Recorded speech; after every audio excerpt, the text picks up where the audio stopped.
Fins of Fear, a fish's tale of survival in the shark-infested depths. Chapter 1, The Calm Before the Storm.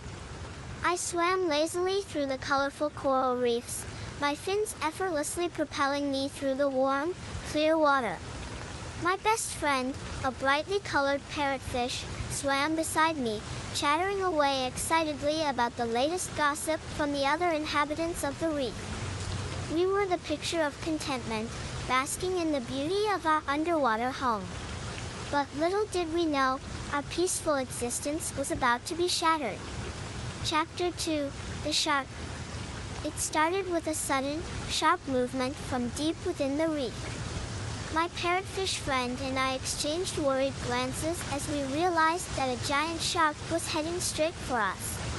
The shark's eyes were cold and calculating, its gaping mouth filled with rows of razor-sharp teeth. We tried to flee, darting and weaving through the coral in a desperate attempt to evade the predator.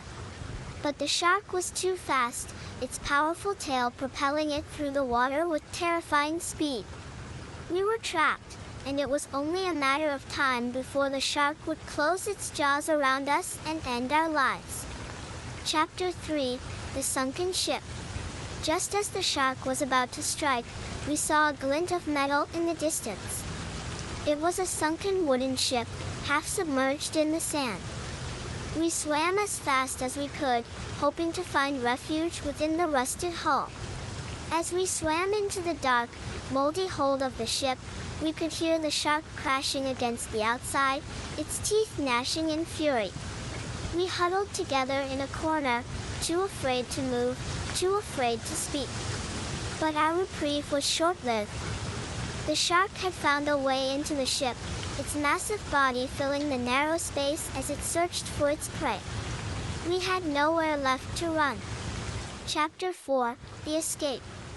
Just as the shark was about to make its final attack, a pod of dolphins appeared out of nowhere. Their powerful bodies slammed into the shark with a force that sent it tumbling out of the ship and back into the open water. The dolphins had come to our rescue, and they weren't done yet. They surrounded us, guiding us safely through the maze of coral and back to our home in the reef. But even as we swam back to the familiar comfort of the coral, we couldn't shake the memory of the shark's cold, dead eyes.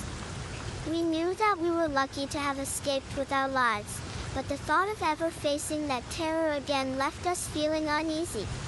Chapter 5, The Nightmares.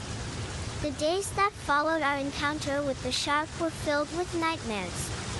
I dreamt of its cold, dead eyes, and its rows of razor-sharp teeth. I dreamt of the utter helplessness I had felt as it chased us through the coral, the ship, and how we were certain that death was certain. My friend and I were haunted by the memories of our near-death experience. We tried to put it behind us, but the shark's ghost seemed to be everywhere we looked. As the weeks passed, we slowly began to heal. The nightmares faded and we were able to once again take pleasure in the beauty of the reef. But we knew that the shark was still out there, lurking in the depths, waiting for its next prey.